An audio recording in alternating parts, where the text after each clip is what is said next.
Registration చేసిన ఏమైనా social registration అప్పుడు మాకు ఆబ్వియస్గా ఆప్షన్ ఉండేది. ఇక్కడ ఏంటంటే ఆప్షన్స్ మనకు అక్కడ లైసెన్స్లో కానీ వేరే గవర్నమెంట్స్లో ఉన్నాయని అనుకోని నాకు తెలీదు. సో ఇవాళ ఇంత పెద్ద క్యాంపెయిన్ చేస్తున్నారు కాబట్టి సరే ఇక్కడ ముందుకు వచ్చి సో మనం చచ్చిపోయిన తర్వాత ఏమవుతామో మనకు తెలీదు. అదేదో వేరే వాళ్ళకి మన కళ్ళు కానీ మన లివర్ కానీ వాటెవర్ ఏదైనా కానీ ఇది అట్లా ఈ దేహం పైకి వెళ్ళిపోతుందో కిందకి వెళ్ళిపోతుందో ఎక్కడికి వెళ్ళిపోతుందో తెలియదు మనకు. మన యొక్క అవయవాలు వేరే వాళ్ళకి ఉపయోగపడితే ఆ కుటుంబాలు బాగుంటాయి. అలాగే మన కుటుంబాలు కూడా వాళ్ళు ఇది మా పిల్లవాళ్ళ కళ్ళు వాటెవర్ ఇట్ ఈస్ తీసుకోవడానికి కూడా బాగుంటుంది. సో నేనైతే ప్రతి ఒక్కరికి చెప్తాను, ప్రతి ఒక్కరు ఆర్గాన్ డొనేషన్ చేయండి. వేరే వాళ్ళకి మనము భవిష్యత్తు ఇచ్చిన వాళ్ళం అవుతాము.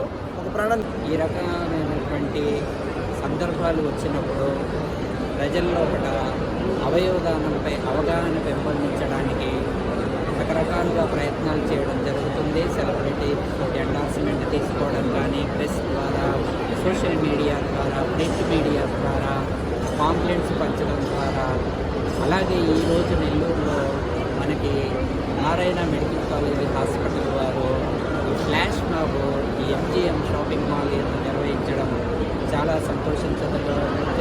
దీనివల్ల ప్రజలందరికీ ఒక అవగాహన వస్తుంది.